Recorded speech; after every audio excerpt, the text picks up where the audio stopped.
On continue notre cours sur la classification des algues. Donc, nous allons voir aujourd'hui une classification des algues brunes ou chromophycophytes.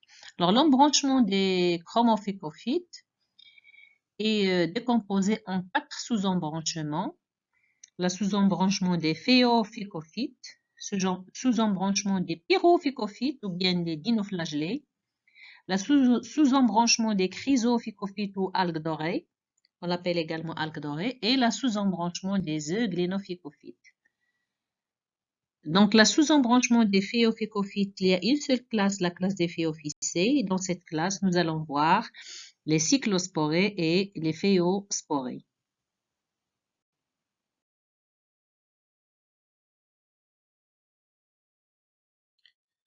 Donc, premier sous-embranchement, c'est la sous-embranchement des... Il renferme des algues brunes pluricellulaires qui ont une vie dans les eaux salées, froides. Ils se développent jusqu'à 20 mètres de profondeur et leur paroi est composée de cellulose mélangée à d'autres polysaccharides, par exemple les laminarines, par exemple chez les laminaires. Alors, les phéophycophytes renferment une seule classe, la classe des phéophycées. Ils sont en général marines. Ils sont abondants dans les zones de balancement des marées, où ils abritent les poissons et les crustacés. Ils sont utilisés dans l'industrie alimentaire, par exemple les alginates, utilisés comme épaississants ou gélifiants dans les yaourts. Au Japon, certains bords de mer sont exploités pour l'alimentation humaine, par exemple les kombu. Comme le montre ici la photo, vous avez un sachet qui contient les kombu et là vous avez quelqu'un en train de manger ces algues brunes sous forme de kombu.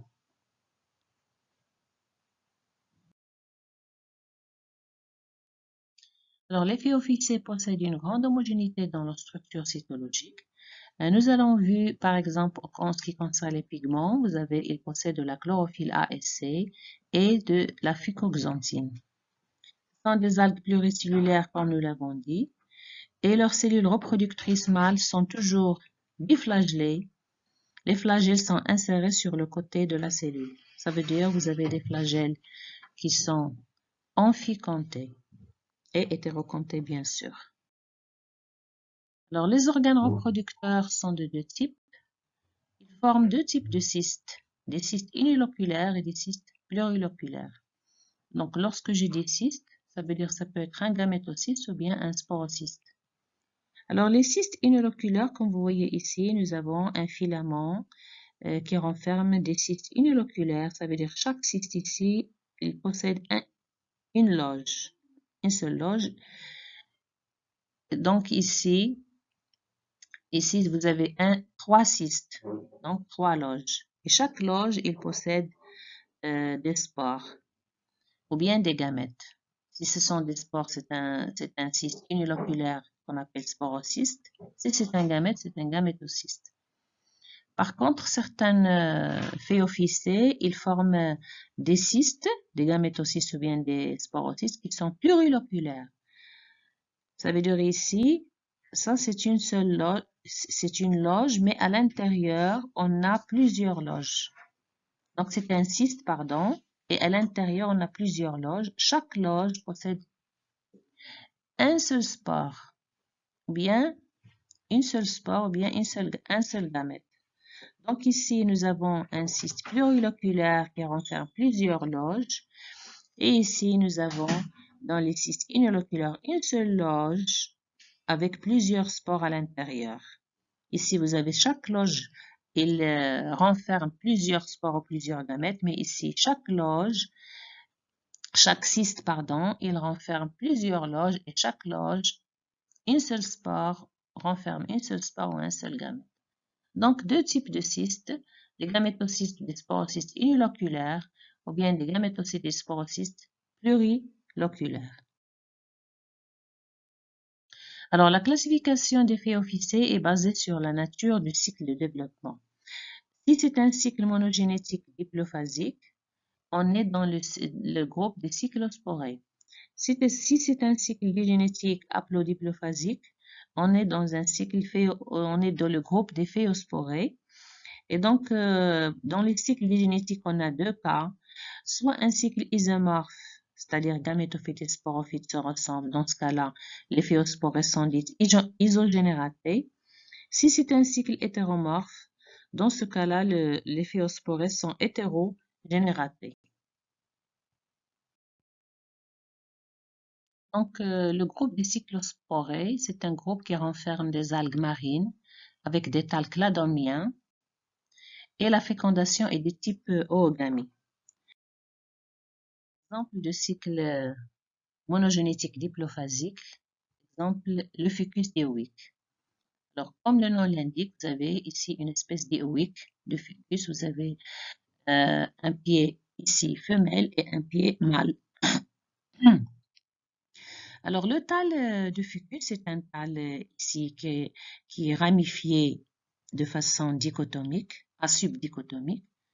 On constate qu'à maturité, l'algue à son extrémité, c'est-à-dire au niveau du thalle, tout à fait à l'extrémité, on voit des parties renflées, on voit des renflements. Alors, ces parties renflées, on les appelle les réceptacles. C'est là où se forment les organes reproducteurs. Alors, le réceptacle, si vous voyez de près, vous allez voir qu'il possède des petits cercles très, très petits. Il renferme plusieurs petits cercles. Ces cercles, on les appelle des ouvertures qu'on appelle ostioles. Ils s'ouvrent sur des cavités. Comme vous voyez ici, une coupe transversale nous fait voir ici une cavité qu'on appelle conceptacle. Au niveau de cette cavité, il est parcouru par des filaments stériles qu'on appelle paraphyses, qui sortent même de l'ostiole, de l'ouverture. Voilà, ici vous avez des paraphyses là qui sortent de la cavité. Et vous avez des masses ici foncées. Ces masses foncées, vous avez un agrandissement à côté. Donc ici, vous avez le pied qui est fixé sur la cavité, là. Ça, c'est les cellules de la cavité. Ça, c'est le pied. Et là, ce sont les paraphyses qui entourent cette masse-là arrondie. Donc, après l'éclatement de l'enveloppe, on voit qu'il y a des cellules inertes, c'est-à-dire qui ne possèdent pas de flagelles, qui sortent normalement. Donc, cette masse arrondie, c'est une oogone. Et là, à côté, ce sont les oosphères. Donc, chaque oogone, il va libérer ici 8 oosphères. Donc, les oosphères se trouvent où? Ils se trouvent dans l'oogone. L'oogone se trouve où? Il se trouve dans cette cavité qu'on appelle conceptacle. Donc, l'oogone, c'est un gamétocyste femelle. Et le conceptacle ici, c'est un conceptacle femelle. La méiose, il a lieu au niveau de l'oogone. Le conceptacle se trouve où? Il se trouve, donc, c'est là, dans le réceptacle. Le réceptacle, il renferme plusieurs conceptacles. Et les réceptacles se trouvent où? Se trouvent à l'extrémité du thalle. Ils se forment à maturité. Donc ici, on a un gamétophyte femelle qui libère des zoosphères. En bas, nous avons le thalle mâle. Alors le thalle mâle, vous avez ici, j'ai oublié de vous dire que ici, vous avez des nervures qui parcourent le long du thalle, depuis la base jusqu'en haut. Donc, ces nervures-là, ils permettent la circulation, je crois, des éléments minéraux de la partie inférieure jusqu'à la partie supérieure. Donc, également, le gamétophyte mâle, ce thalle-là, il présente à maturité des renflements à son extrémité, c'est le réceptacle mâle, et qui renferme plusieurs conceptacles. Ça, c'est un exemple à côté d'un conceptacle mâle. Et ce conceptacle, à l'intérieur, on trouve c'est une cavité qui renferme des filaments stériles qu'on appelle paraphyses et des masses allongées. Et là, c'est un agrandissement de ces masses où vous voyez une ramification de filaments, donc, et latéralement ou à l'extrémité, on trouve des cellules, on trouve des cellules, bien des grandes cellules qui libèrent les gamètes mâles. Vous voyez, les gamètes mâles, ils sont flagellés. Et donc, ces cellules allongées, ce sont les gamétocystes mâles. Gamétocystes mâles qu'on appelle spermatocystes. Donc, ils libèrent des spermatozoïdes. Et quand vous voyez, donc, comment on sait que c'est un spermatozoïde, quand vous voyez donc ici, il se déplace, il entoure l'oosphère. Vous voyez, plusieurs spermatozoïdes entourent l'oosphère, seulement un seul qui va la féconder, qui va féconder le noyau. Le noyau du spermatozoïde féconde le noyau de l'oosphère. Donc, puisque ces gamètes mâles, ils fécondent l'oosphère, ils sont mobiles, ce sont des spermatozoïdes. La différenciation sexuelle est poussée entre spermatozoïdes et oosphère. Oosphère, il est immobile et de grande taille. Spermatozoïde mobile de petite taille. Et donc, la fécondation, c'est une oogamie. Il vous donne un zygote. Donc, ici, vous avez la fécondation. Ça débute par la plasmogamie, la fusion du cytoplasme. Après, vous aurez la fusion du noyau et vous aurez une cellule diploïde, le zygote, qui va donc, après un certain temps, quand les conditions sont favorables, il va germer. Il va donner un jeune pied ici, mâle, dans ce cas-là, un jeune pied mâle qui va se développer et il donne le thalle adulte. Alors, on a des zygotes qui vont donner le gamétophyte mâle, d'autres zygotes qui vont donner le gamétophyte femelle. Parce que donc ici, vous avez deux types de pieds, un pied mâle et un pied femelle. Donc, selon les chromosomes X, vous avez XX, c'est le fucus femelle, XY, vous avez le fucus mâle. Donc ici, c'est un cycle où on a absence de la génération sporophytique, il y a seulement le gamétophyte. Donc on a un cycle monogénétique, il est diplophasique parce que la méiose n'a pas lieu au niveau du zygote, la méiose elle a lieu au niveau du conceptacle mâle et femelle, c'est-à-dire au niveau du spermatocyste et au niveau de l'oogone. C'est pour ça que vous avez un cycle diplophasique où toutes les cellules du thalle sont à l'état diploïde. Les groupes de cycles spораires renferment des espèces avec des cycles monogénétiques diplophasiques. Les phéosporées, par contre, renferment des espèces avec des cycles digénétiques. Donc, ils sont en très grande majorité marines. Leur appareil végétatif, ils forment soit des protothalles, soit des thalacladomes.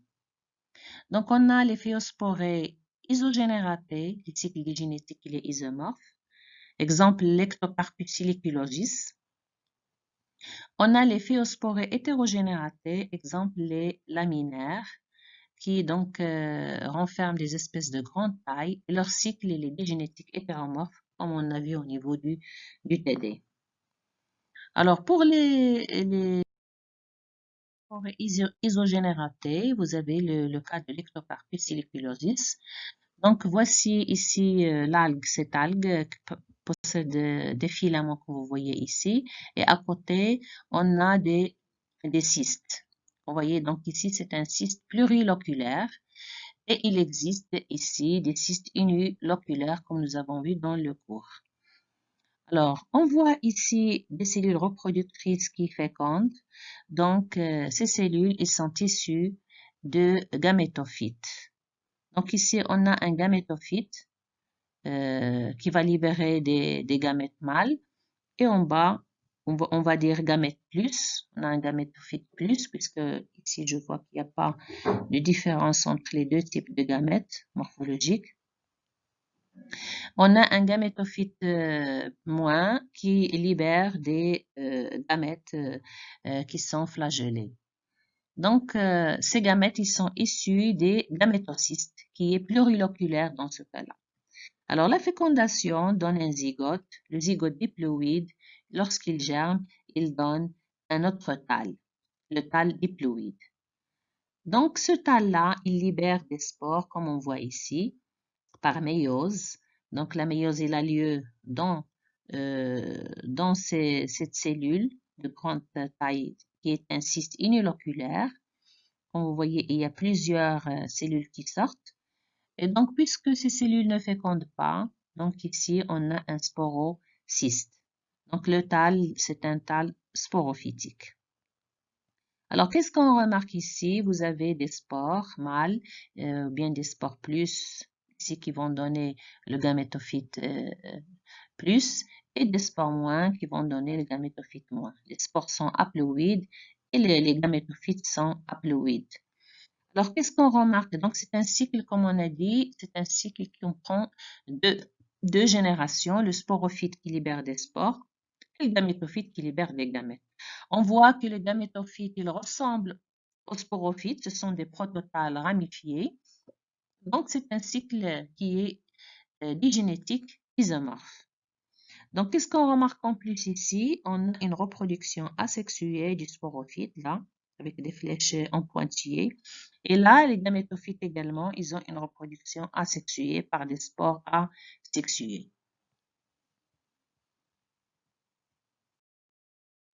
Alors, deuxième sous-embranchement des algues brunes, c'est sous-embranchement des pyrophycophytes ou bien les dinoflagellés. On les appelle dinoflagellés parce qu'ils possèdent deux flagelles, comme le cas ici de Serratium, un flagelle transversal et un flagelle longitudinal. Donc, ce sont les dinoflagellés. Cet embranchement, il renferme des espèces le plus souvent unicellulaires et qui font partie du phytoplancton. Donc, nous avons présenté trois phénomènes ou bien trois exemples au sein de ces dinoflagellés. Le premier exemple, c'est une espèce d'algue brune appelée Dinophysis. C'est une espèce qui sécrète des substances toxiques au niveau des neurones qu'on appelle neurotoxines. Donc, il est toxique, cette algue-là, brune. Il sécrète des substances toxiques.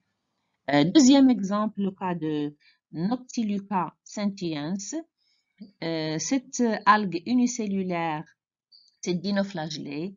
Il possède une caractéristique importante qui est il scintille, ça veut dire il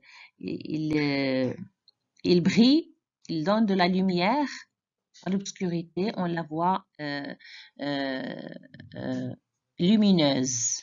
Donc, ce phénomène, on l'appelle bioluminescence. Donc, il est capable de scintiller, de briller à cause d'une lumière qui vient de cette algue brune, dinoflagellée.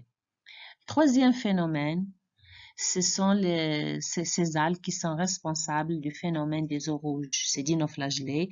Par exemple, le cas ici de l'eau rouge en Bretagne, observé en 1978, où vous avez du plancton d'eau rouge sur les côtes européennes. Donc, ces algues ils sont responsables de ce phénomène des eaux rouges lorsqu'il y a c'est-à-dire l'eau de mer, il est riche en substances nutritives, il est très pollué et on voit donc une multiplication importante qui donne ce phénomène-là des eaux rouges. Alors,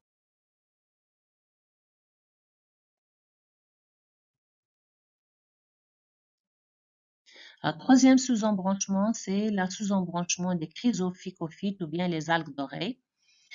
Ces algues, ils possèdent une coloration jaune, donc c'est pour ça on les a à brune. Ils ont une coloration donc un peu dorée. Ils font partie du plancton d'eau douce. Leur paroi, elle est riche en silice. Par exemple, ici, vous avez l'exemple des algues dorées, les diatomées. Voyez donc ici, c'est une vue microscopique de ces diatomées qui montre des formes géométriques très variées, depuis donc le circulaire jusqu'à les bâtonnets, jusqu'à des étoilés, etc. Donc leur paroi qui est riche en silice, ils forment des formes géométriques au microscope qui permet même de distinguer entre ces espèces, entre les espèces appartenant aux diatomées. Donc, après la dégradation, donc après l'algue meurt, il va se déposer au fond des mers et donc il aura une dégradation de la paroi et vous avez de la silice qui va retourner au fond des mers, qui vont former les fonds marneux siliceux de ces fonds-là. Quatrième sous-embranchement et dernière, c'est sous-embranchement des euglénophycophytes. Ils renferment des algues flagellées qui vivent dans les eaux stagnantes. Leur paroi, elle est constituée de plaques protéiques, ça veut dire qu'ils n'ont pas une paroi squelettique. L'exemple de l'eugléna. Donc, voici en ce qui concerne la classification. C'est une classification qui est très succincte. Et après, nous allons voir la classification des algues rouges.